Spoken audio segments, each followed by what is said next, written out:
Hey everyone, and welcome to this week's episode of Getting Started with Card Making.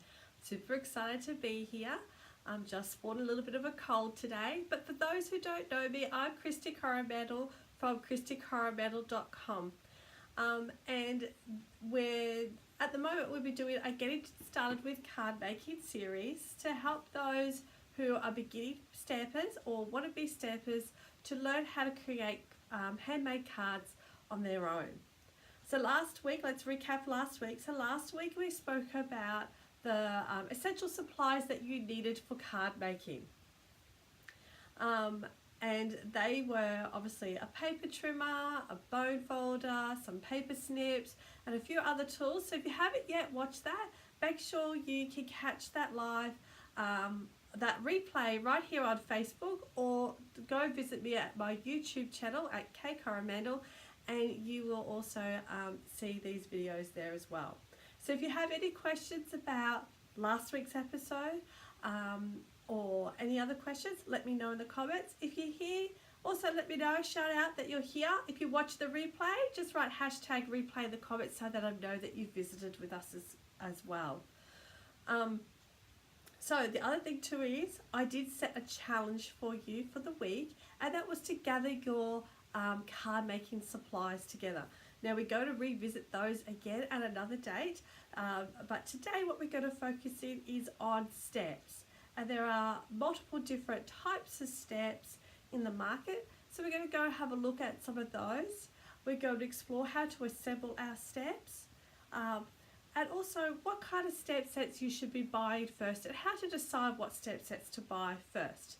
So let's have a look, shall we?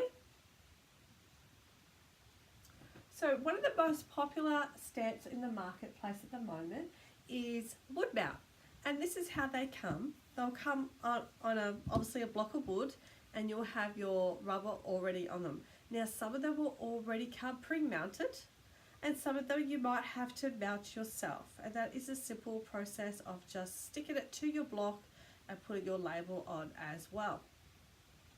So we have wood mount. The other style that we have available, or that are available on the market, is what we'll step it up, called the photopolymer, but other places on the market may call these clear mount as well.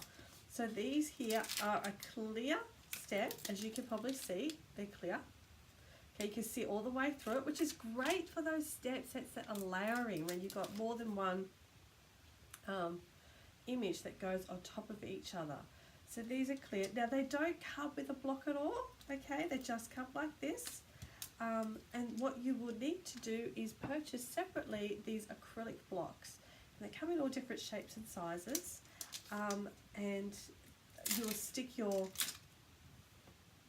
stamp set on one of those, and then you'll use that to begin stamping. Now the other style of stamp we have is what we call cling mount. Okay, now there are red rubber as well, and they come, when you buy them, they actually come in a sheet like this, and then you have to assemble them yourself. Now one thing to look for when you are purchasing your stamps is that you have, well, I'll just see if I can bring this up to the camera closer, is you'll see that we've got some red rubber, and then we've got a piece of foam behind it. Now that actually helps when you do stamping, that it actually puts a little bit of cushioning onto the stamp to give you a nice crisp clean image every time you stamp. So when you do buy your stamps, whether they're wood mount or your cling mount, your red rubber stamps, you need to make sure that once you've got your red rubber, that you also have this little bit of cushioning as well to just help with the stamp image itself as it stamps. Now I am going to show you how to assemble your cling mount stamps, because as you see, it comes here in a sheet, and then you get like this sheet here of labels as well. So the easiest way I like to do it is I will find an image. So I'm going to pop out this bird image right here, and it has a protective layer on the back here, so I can peel that off.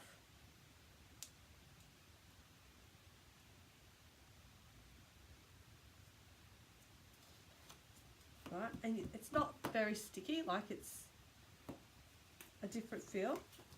And then I can find my burn image. Now you'll notice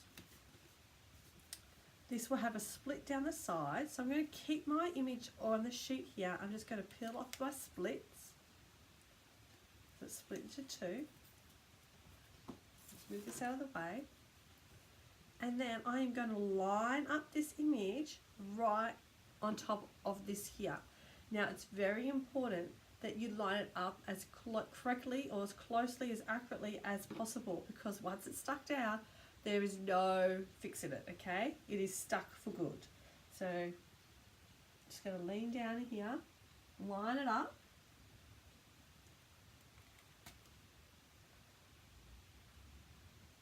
And then when I'm comfortable, I'm going to just gradually, slowly drop it down, apply a bit of pressure, and then I can peel that back and I have my label on it. Okay, so let's do that. And that's very, very sticky right there, okay? Very, very sticky. So let me do that again. Let's see if this time if I can get my head out of the way so you can actually see, hey? So I've peeled off my diagonal, got my matching image, peeled this bit here off as well. I'm going to line this up. Maybe if I zoom this in, you might be able to see a bit better.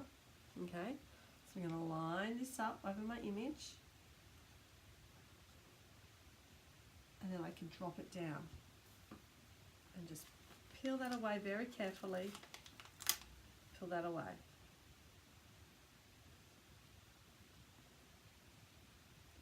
Okay, so I'm going to keep doing that until I finish assembling this set. Actually, I'll just do one last one. Peel off my back.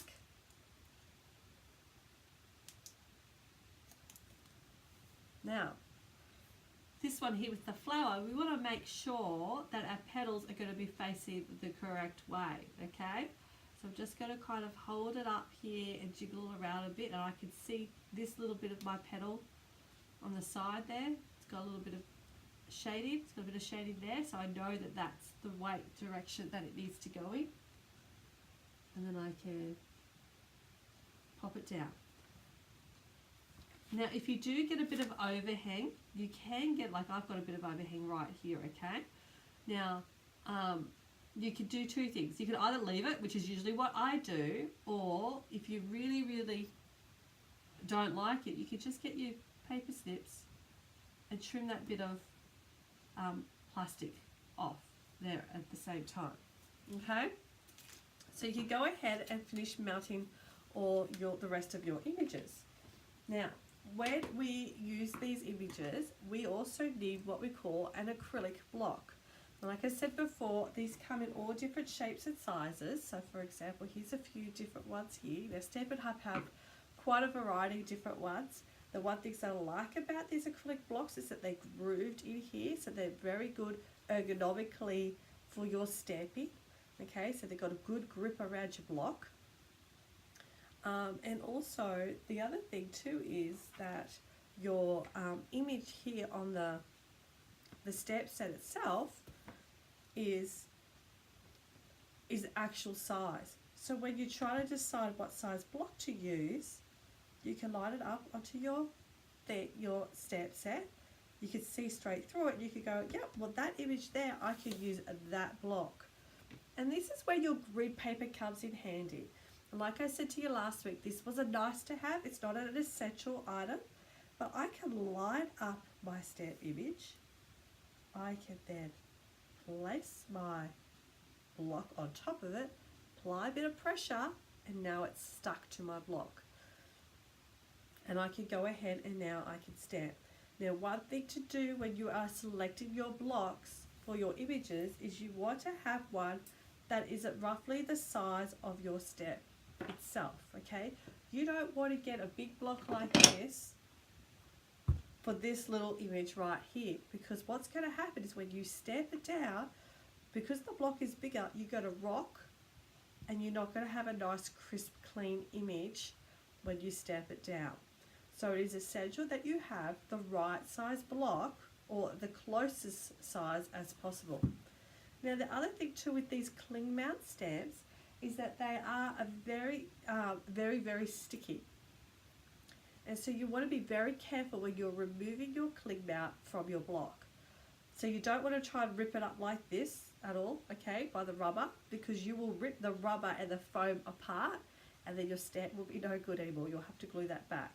Okay, so what you want to do is you want to get your nail right underneath there till you can lift up the corner and then gently peel it off, like so. Okay, so let's do that with this one as well. Okay, I can gently peel them off. Now when you put them back into your case, you can do a number of things. You can either keep it in the rubber and stick these back in so that you know exactly where that you've got all your images. So I can do this to it. Or you can simply just stick them anywhere onto the back of your thing here as well. And then when you close it, you'll have them, they won't come off or anything as well. But you do need to remember that when you are removing them from the case, that you gently pick it up so that you can assemble it to your block.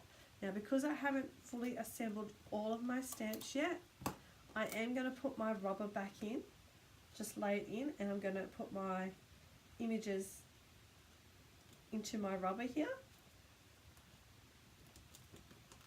But once they've all been assembled,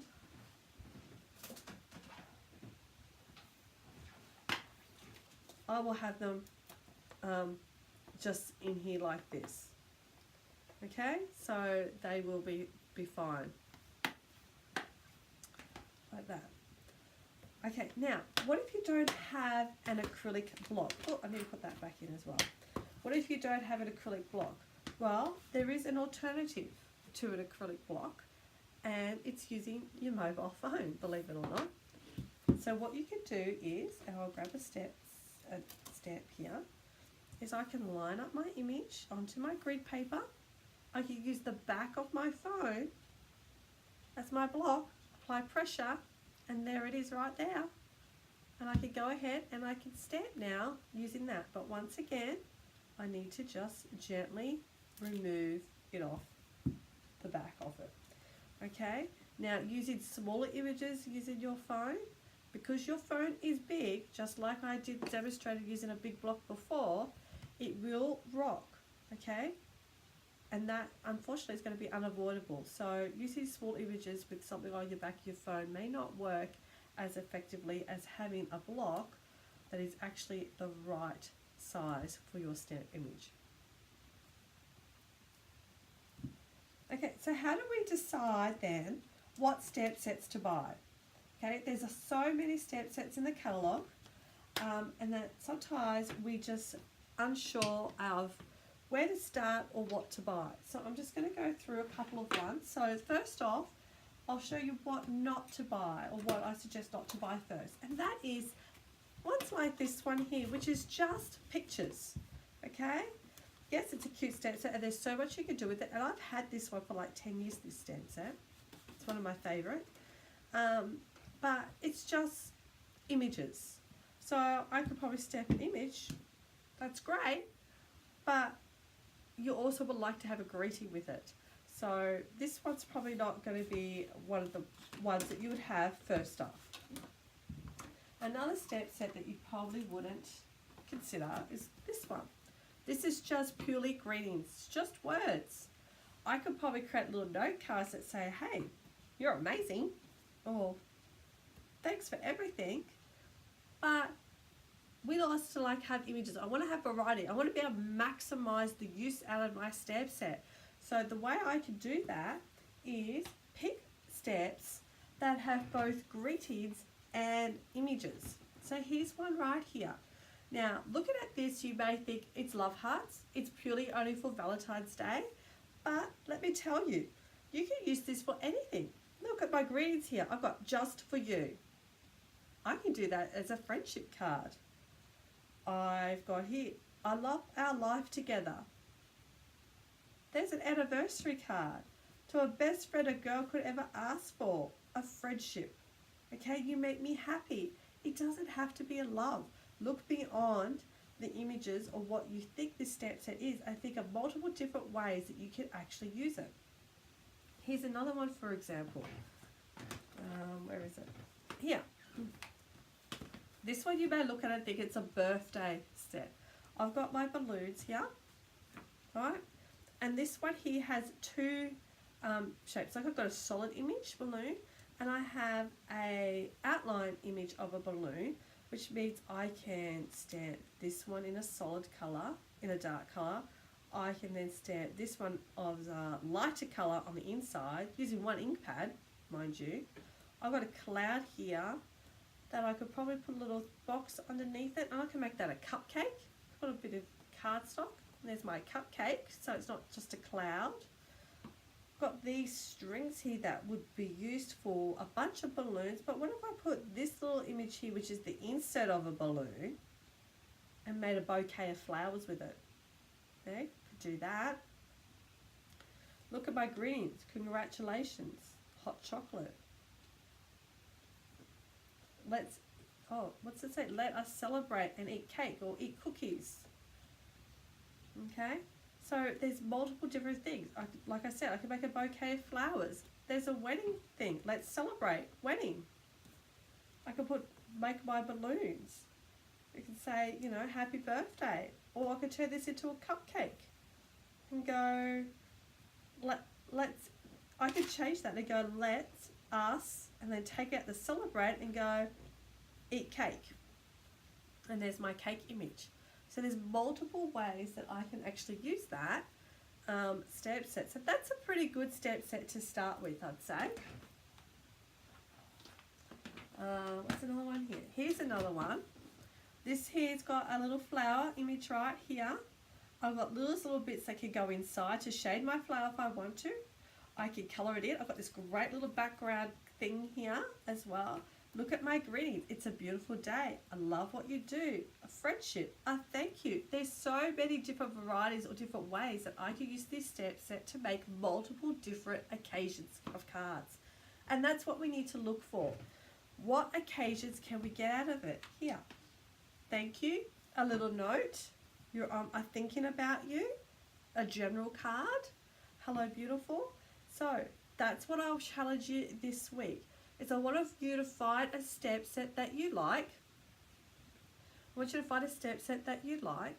One that meets the criteria that I've just shared with you. A stamp set that has both images and greetings that can be used for multiple occasions. So think outside the stamp set itself and take a really deep look at it and go, what else can I do with this stamp set? What can I potentially see myself making with it? Don't worry about the supplies that you have. You just want to go, what card can I make? Can I look at this and go, hey, this has a little note on it. I can make a note card. Okay? It's got a thank you greeting. I can make a thank you card. It's got balloons. I can make a birthday card. Okay? I want you to think like that when you look at your stamp sets. And then I want you to go and purchase or look in your stash and grab one stamp set out that meets that and put that aside, okay? Because we're going to come back to it in a couple of episodes' time, okay? So that's what I want you to do this week. Find a stamp set that has both words, greetings, and pictures on it that you can think of multiple different ways of occasions that you can actually use that for, okay? So there we have it. That's the end of this week's episode. Next time when we meet, we're going to be talking about ink. We're going to talk about the different types of ink that's available, when to use this ink and what to use it for, and what ink do I need now and should I be purchasing first. So until next time, I hope you've enjoyed this episode. If you have, definitely let me know that you've been here and share this with others as well. I'd love to hear what you think of these episodes. Until next time, have a great day and I'll see you then. Bye for now.